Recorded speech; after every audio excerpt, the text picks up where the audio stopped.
Lihat banyak orang belum begitu clear ya dalam memberikan maaf, hanya sekedar lip service saja ya, hanya sekedar lip service saja. Ini saya memberikan tema, ingat-ingat Bapak sekalian ya, temanya apa? Dendam masa lalu adalah sampah yang akan mengotori dan mewarnai kehidupan kita di masa depan. Ini diingat-ingat nih. Kalau masa depanmu pengen baik, masa depanmu pengen cerah, masa depanmu pengen dipenuhi dengan warna-warna yang indah, apa yang harus kita lakukan? Hilangkan dendam yang ada di dalam hati kita. Karena apa? Dendam itu ternyata sampah. Ya, dendam itu adalah sampah. Ketika dalam hatimu masih ada dendam, berarti apa? Masa depanmu akan dipenuhi dengan sampah. Tidak akan mendapatkan kebaikan-kebaikan dalam hidupmu gitu loh. Nah, makanya penting sekali ini ya, menghilangkan, menghapus dendam. Tidak hanya sekedar mulutnya, tidak hanya sekedar lip service. Tetapi dendam yang ada di dalam hati kita, itu harus betul-betul kita buang jauh-jauh. Ada orang mengatakan begini, Pak, saya ini kok selalu sial kenapa ya? Pak, saya ini kok selalu mengalami kehidupan yang tidak baik. Pak, saya ini kok selalu sakit-sakitan.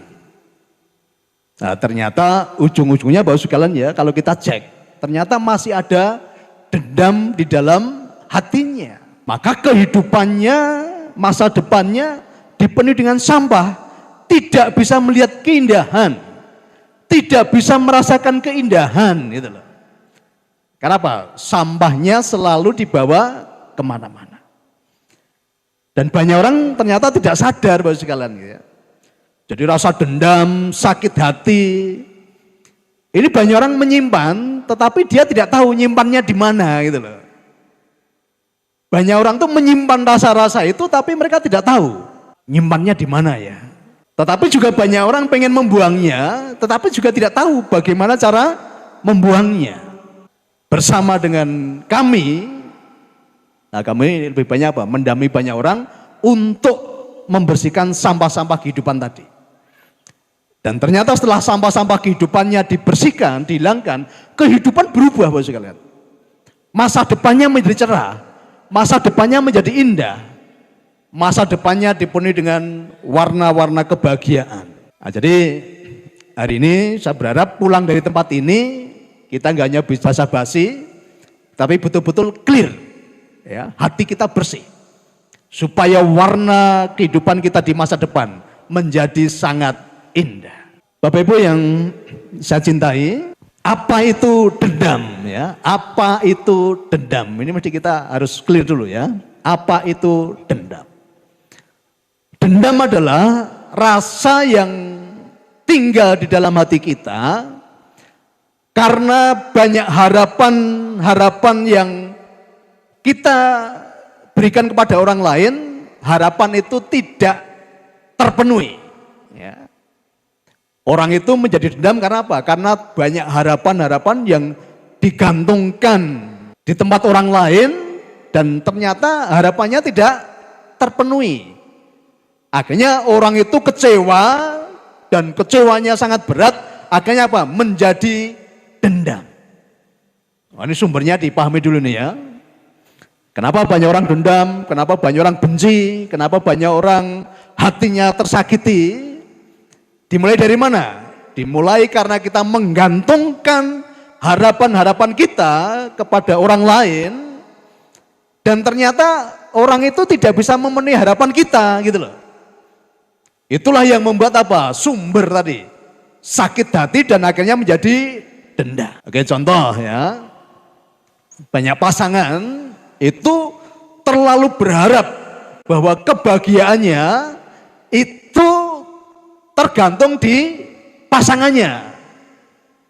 Ini diingat-ingat, dimulai dari yang kecil dulu ya, di lingkup yang kecil dulu. Banyak pasangan, ya, banyak suami istri itu terlalu berharap bahwa pasangannya itu nanti bisa membuat hidupnya bahagia.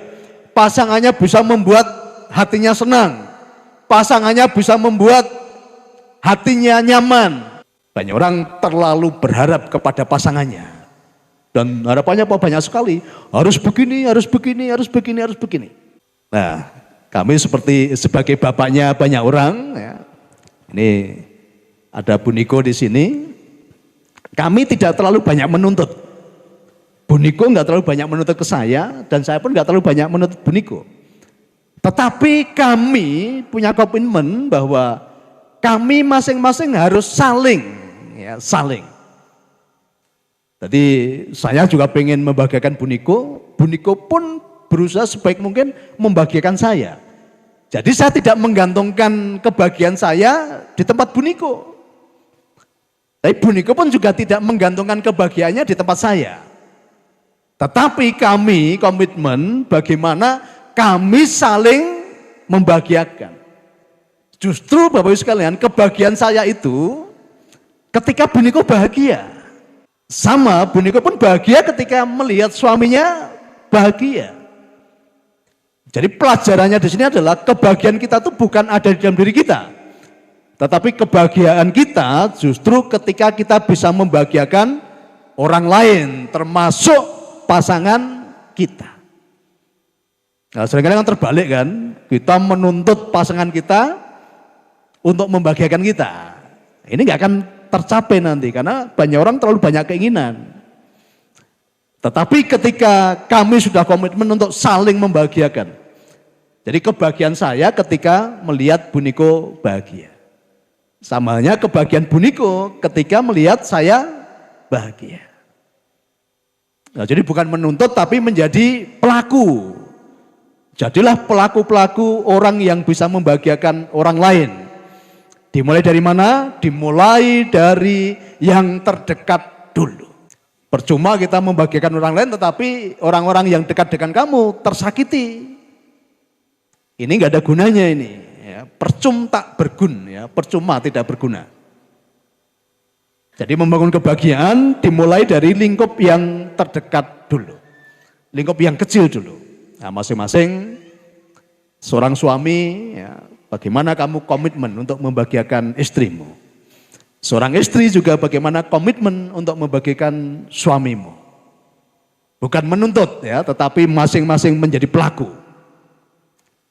Ya, nah selama ini banyak orang sakit hati menjadi dendam karena apa? Banyak tuntutan. Banyak tuntutan, dirinya sendiri tidak mau menjadi pelaku. Gitu. Nah, kalau sudah seperti itu, hati kita nyaman. Hati kita nyaman.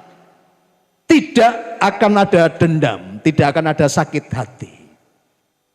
Nah, berarti apa kesimpulannya? Lebih baik kita menjaga supaya tidak terjadi sakit hati, supaya tidak terjadi dendam. Maka dijaga dulu, dijaga dulu. Nah, kemudian Bapak sekalian, banyak orang selalu menaruh kebahagiaan hidupnya itu di tempat orang lain. Nah, ini yang perlu juga harus kita belajar. Seringkali warna hati kita itu dipengaruhi oleh orang lain. Kalau orang baik dengan kita, kita menjadi bahagia. Kalau orang tadi memenuhi harapan-harapan kita menjadi bahagia. Nah, ini tidak akan bisa seperti itu Bapak sekalian. Ya, kebahagiaan kita itu tergantung di dalam diri kita sendiri, bukan tergantung di orang lain. Ya, kalau kamu baik, aku akan baik. Kalau kamu menuruti keinginanku, aku pun akan baik kepada kamu. Nah, inilah kebahagiaan-kebahagiaan yang tergantung di tempat orang lain. Nah, saya sering katakan ya, ketika ini kita punya banyak usaha, ya, ketika dari beberapa orang melakukan kesalahan, dan dia katakan, Pak, minta maaf Pak ya, kan. Apa yang saya katakan? Karena saya tidak mau hati saya dipengaruhi oleh perbuatan atau pelanggaran-pelanggaran orang lain. Saya harus menjaga hati saya. Jadi pengampunan itu bukan berhubungan tentang orang lain, tetapi tentang kita menjaga hati kita sendiri.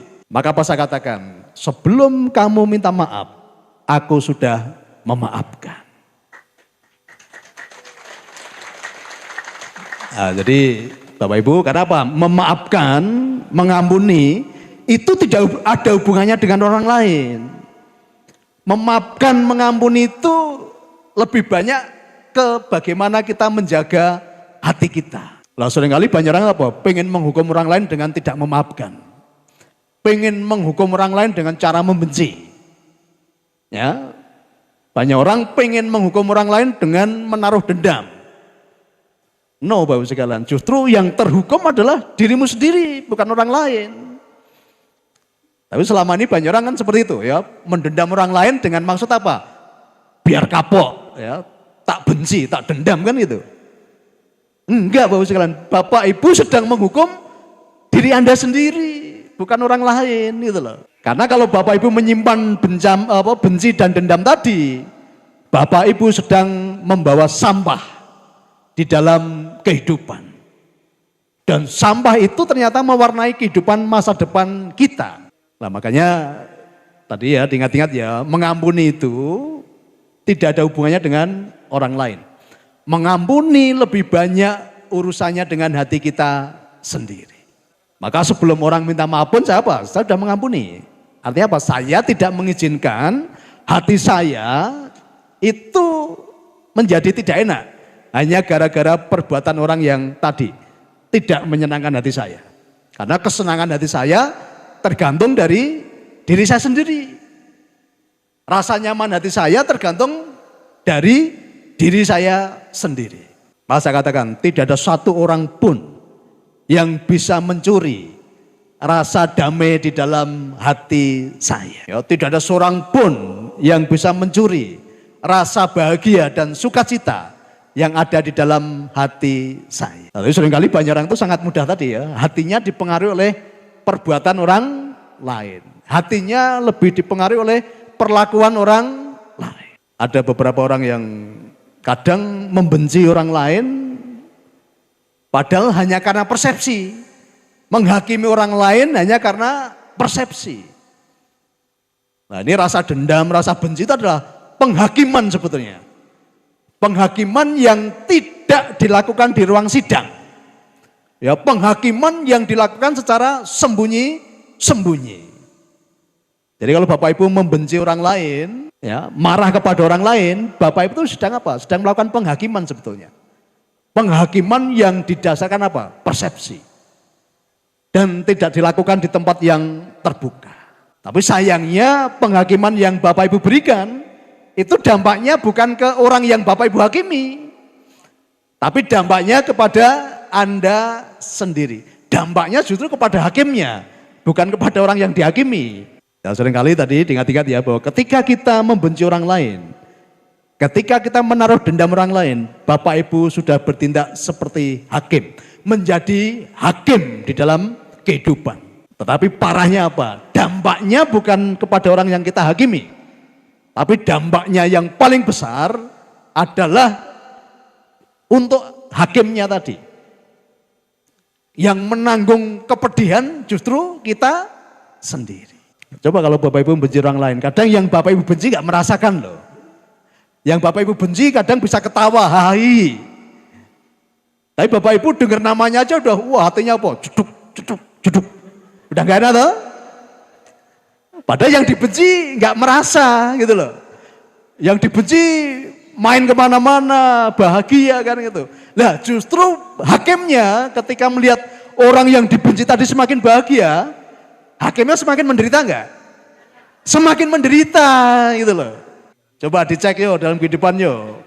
Orang-orang yang Anda hakimi sepihak tadi. Ketika Anda menjadi hakim sembunyi-sembunyi tadi. Ketika orang yang Anda hakimi hidupnya semakin baik, semakin bahagia. Sang hakim tadi ternyata semakin menderita. Bahkan banyak hakim yang akhirnya apa? Meninggal duluan dibanding yang dihakimi. Ya, benar apa benar? Orang ngomong Allahumma amin.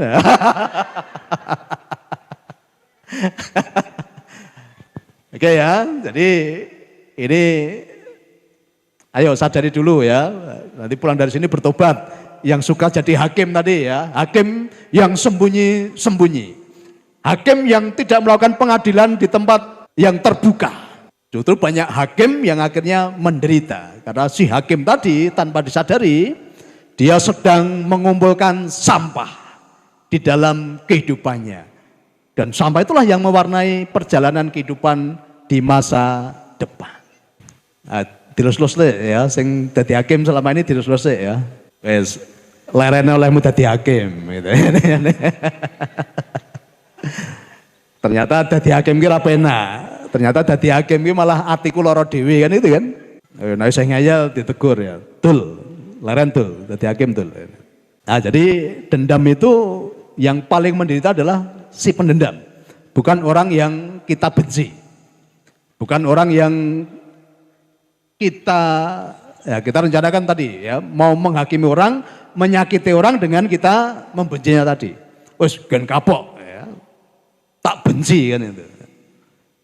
Nah, padahal yang dibenci ora krasa tadi kan. Banyak orang yang kita benci tidak merasakan. Itu yang paling parah menanggung bebannya adalah kita sendiri. Nah, terus ini kalau rasa-rasa belum hilang tadi ya, yang para hakim tadi, ya, ini kan banyak hakim-hakim tadi ya. Pak, gimana cara menghilangkan rasa-rasa yang tidak enak tadi Pak? Nah, itu. Bagaimana caranya supaya saya tidak menjadi hakim? Bapak sadar nggak bahwa hakim yang di tempat tersembunyi itu banyak kan hakim yang tidak adil gitu loh. Ya, kita sering menghakimi orang hanya berdasarkan persepsi. Hanya berdasarkan persepsi. Saya dulu punya pengalaman Bapak sekalian. Banyak orang kecewa itu hanya karena persepsi. Contoh ini ya, contoh yang kecil-kecil aja dalam kehidupan kita sehari-hari. Misalnya Bapak Ibu kondangan gitu ya, kondangan. Karena ada among tamu itu, ada among tamu. Ketika among tamunya itu nyalami kita kurang senyum, ya, atau nyalami kita sambil memandang yang lain, banyak orang apa? Sudah terluka. Hatinya sudah terluka gitu loh. Ya, agak sing kroso gitu ya. Jadi hanya karena gara-gara nyalami tidak dengan senyum saja, kita sudah menghakimi loh. Ya, kita sudah menghakimi. Aku orang duwe le nyalami ora tenanan kan itu kan. Nah, kenapa kita tidak berpikir, oh siapa tahu pas tadi salaman dengan saya, dia pikirannya baru kemana-mana kan itu. Tapi seringkali kan kita merasa yang diposisikan tidak baik tadi dan kita memberikan penghakiman kepada orang tadi. Di gereja ya, kebetulan saya dulu pernah dengar kabar juga orang berpindah gereja atau mungkin juga ini berlaku di semua tempat ibadah. Orang berpindah tempat ibadah, berpindah komunitas gara-gara tidak disambut baik di dalam komunitas itu gitu loh. Makanya apa? Wah, neng kono orangnya nengke kan gitu. Tapi yang terjadi apa Bapak sekalian? Ketika pindah pun ternyata juga dia merasa seperti itu. Wah, neng kono orangnya nengke kan gitu. Lah ternyata yang bikin senang atau enggak bukan orang lain Bapak sekalian ya. Yang bikin bahagia atau tidak itu tergantung kita sendiri. Kalau hati kita belum beres, mau ditaruh di tempat manapun itu loh. Pasti nanti akan mengalami rasa yang sama nanti. Karena banyak orang menggantungkan hatinya tadi, perasaannya tadi, harapannya tadi di tempat orang lain. Bukan di dalam diri kita sendiri. Jadi yang bisa membahagiakan kita adalah diri kita sendiri, bukan orang lain. Nah, saya berharap nanti di komunitasnya Nusantara Group, masing-masing harus menjadi pelaku bagaimana kita bisa membahagiakan orang lain. Sama di Salatiga saya berharap ya para tamu, para mentor itu kan ada keterbatasan. Nah, jangan berharap semua minta dilayani mentor karena banyak keterbatasan antara mentor dengan yang datang banyak yang datang. Nah, saya berharap masing-masing nanti menjadi pelayan, masing-masing harus punya hati untuk membahagiakan, tidak usah menunggu. Kemarin ada cerita ya, Pak.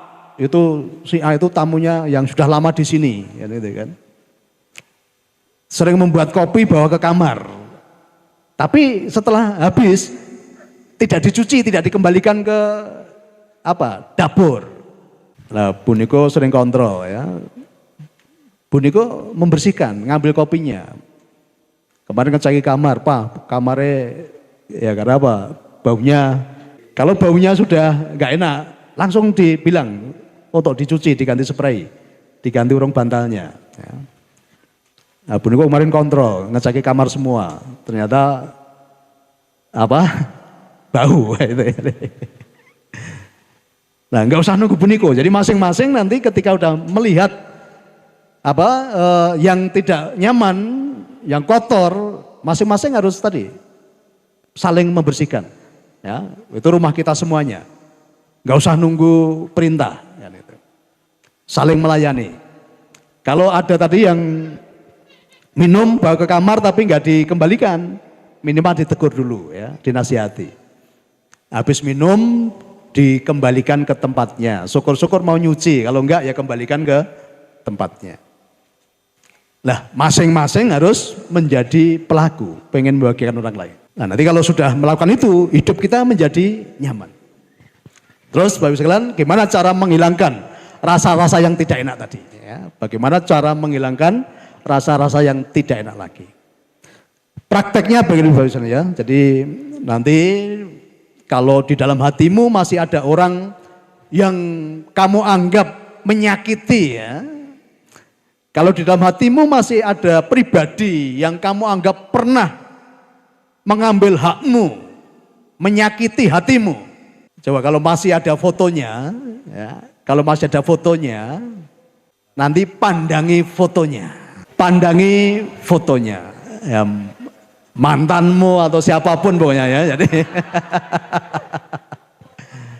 yang dulu pernah kamu anggap menyakiti kamu. Atau sekarang kalau masih dalam satu rumah tapi sudah mulai ada rasa-rasa nggak enak, ya kalau tidak berani menatap secara langsung, lewat foto dulu ya, lewat foto dulu.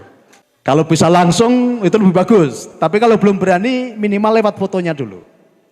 Ya, pandangi fotonya dan katakan kepada pribadi yang tadi kamu anggap mensakiti kamu atau menzolimi kamu. Ya, pandang fotonya, pandang wajahnya. Katakan begini, bukankah orang ini dulu pernah dekat dengan saya? Bukankah orang ini dulu pernah membuat aku nyaman? Kira-kira yang menyakiti tadi orang jauh atau orang dekat? Orang dekat, kalau orang jauh nggak mungkin menyakiti kan itu kan. Saya nggak akan menyakiti Bu Ela yang di Bantul sana karena jauh kan itu kan. Justru yang sering menyakiti siapa? Orang-orang terdekat kita.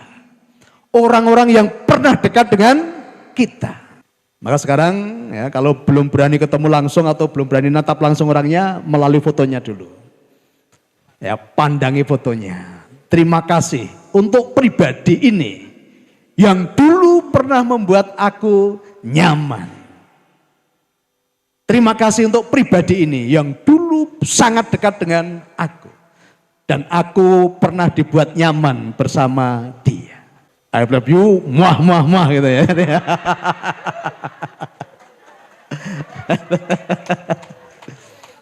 Oke, mulai mencari hal-hal baik yang ada di dalam pribadi itu. Ya. Tapi kalau Bapak Ibu sudah berani langsung ketemu orangnya, lebih baik lagi itu. Lebih baik lagi itu, ya.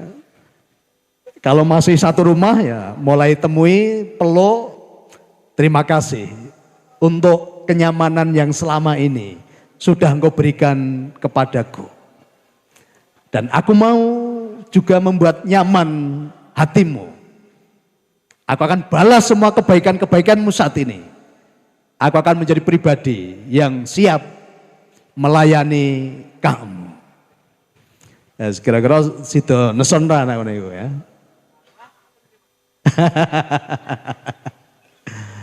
Oke ya, selama ini kita selalu melihat orang yang menyakiti kita itu seperti sampah.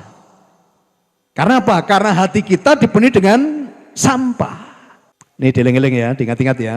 Kalau kita melihat kehidupan semua yang ada di luar itu jelek. Ketika kita melihat kehidupan di luar sana itu tidak baik, dicek dulu. Jangan-jangan karena apa? Ada sampah di dalam hatimu. Akhirnya semuanya menjadi jelek. Ingat-ingat ini ya. Dendam masa lalu adalah sampah yang akan mengotori dan mewarnai kehidupan di masa depan.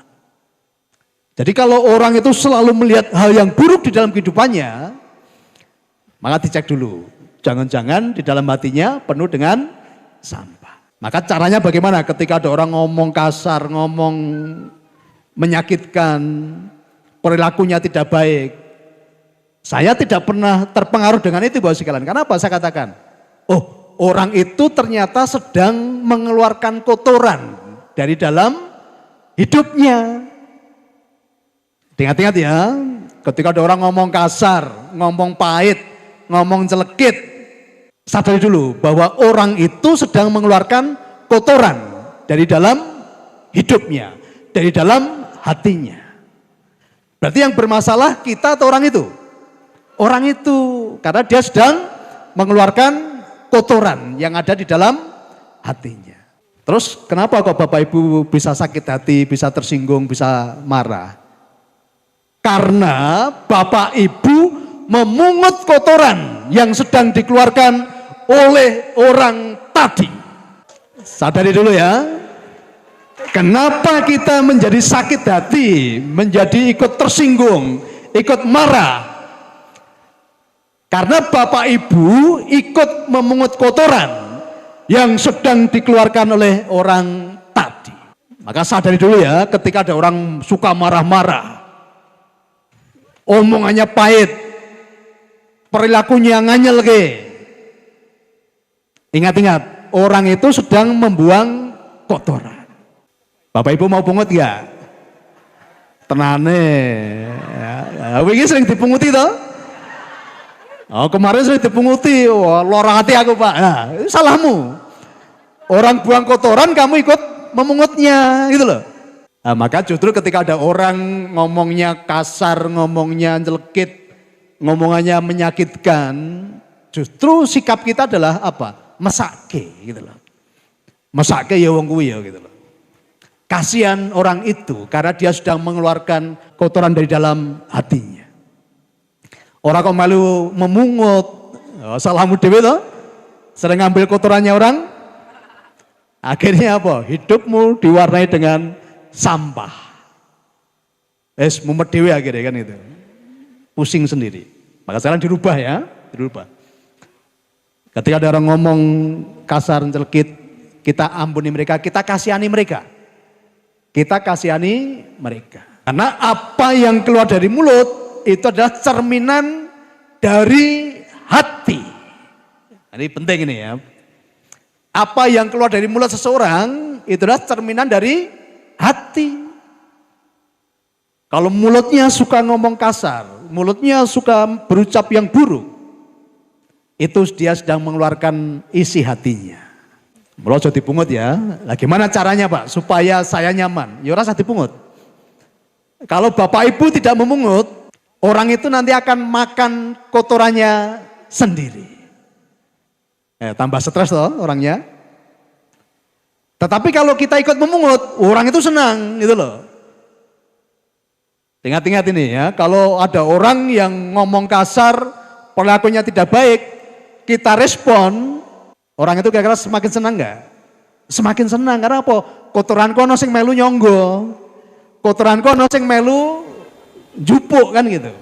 Tetapi ketika Bapak Ibu cuek, ya, ketika Bapak Ibu cuek, tidak ikut memungut kotoran tadi, kira-kira orangnya semakin menderita enggak? Semakin menderita. Karena kotoran yang dia keluarkan gak ada yang ngambil. Berarti yang makan siapa? Dia sendiri. Ini diingat-ingat ya. Jangan pernah memungut kotoran yang dibuang oleh orang lain. Kalau Anda tidak memungut, berarti nanti kotoran itu akan dimakan dirinya sendiri. Nah, kita nyaman Bapak sekalian, kita nyaman ya. Kita tidak akan terpengaruh dengan kotoran-kotoran sampah-sampah yang dibuang oleh orang lain. Maka jangan menjadi pemulung atas sampah yang dibuang oleh orang lain. Siap atau siap ini? Ya. Tapi benar loh Pak Niko, lah gue ngomong abot toh ya.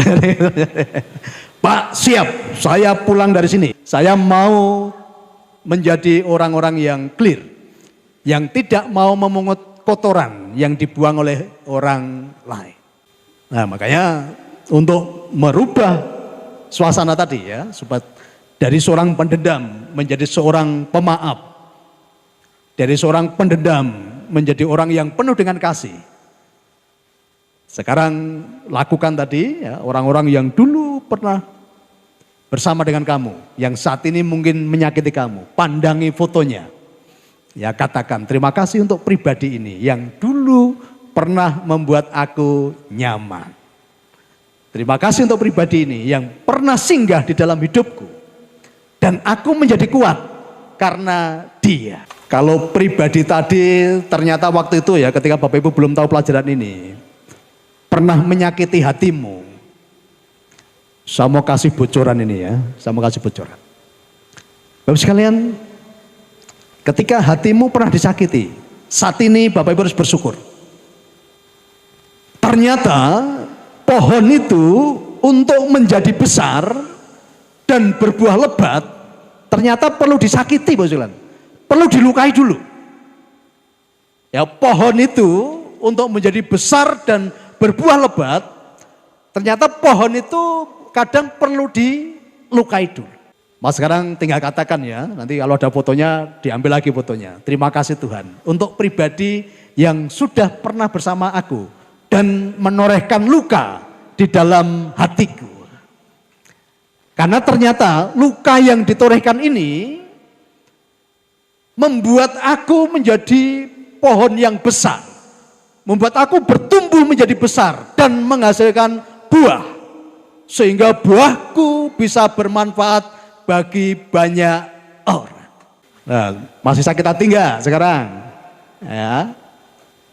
Jadi kalau hatimu masih ada rasa luka-luka tadi, nanti ambil fotonya orang yang dulu pernah melukai hatimu tadi, menorehkan luka dalam hatimu. Katakan, terima kasih Tuhan untuk pribadi ini. Kalau dia pernah menorehkan luka di dalam hatiku, ternyata itu caramu Tuhan untuk aku bertumbuh semakin besar dan menghasilkan buah. Sehingga buahku itu bisa bermanfaat bagi banyak orang. Nah, nanti pasti kalau udah melakukan itu nyaman Bapak segala, nyaman. Kalau nyaman otomatis sampahnya sudah hilang. Kehidupan masa depanmu pasti menjadi sangat baik.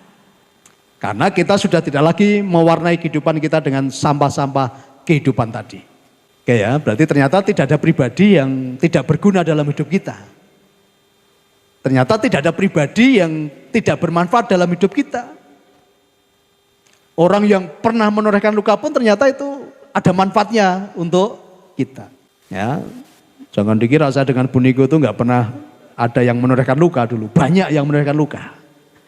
Ya, tetapi saya bisa bersyukur. Tuhan terima kasih untuk pribadi-pribadi yang Engkau telah izinkan meninggalkan luka dalam hatiku. Ternyata itu caramu Tuhan untuk membuat kami semakin bertumbuh menjadi besar dan menghasilkan buah.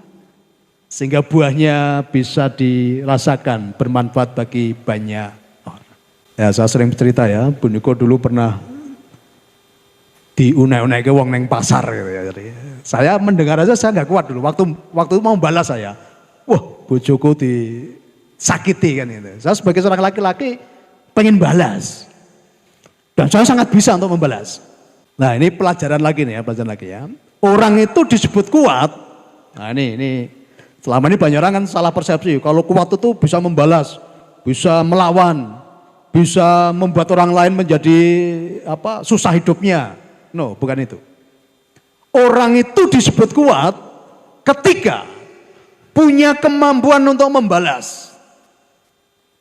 Punya kesempatan untuk melawan, tetapi orang itu tidak lakukan. Itulah sejatinya orang kuat di dalam kehidupan kita. Jadi selama ini kita kan salah persepsi ya, orang itu disebut kuat kalau bisa melawan, kalau bisa menghancurkan yang lain. No, bukan itu Bapak sekalian. Justru orang itu disebut kuat ketika punya kesempatan untuk membalas, punya kemampuan untuk melawan, tetapi dia tidak lakukan. Itulah sesungguhnya orang kuat. Dan kami bersyukur Bapak sekalian. Kalau waktu itu saya melawan, waktu itu saya menghancurkan orang itu. Mungkin saya tidak sekuat sekarang ini yang bisa mendampingi Bapak Ibu semuanya.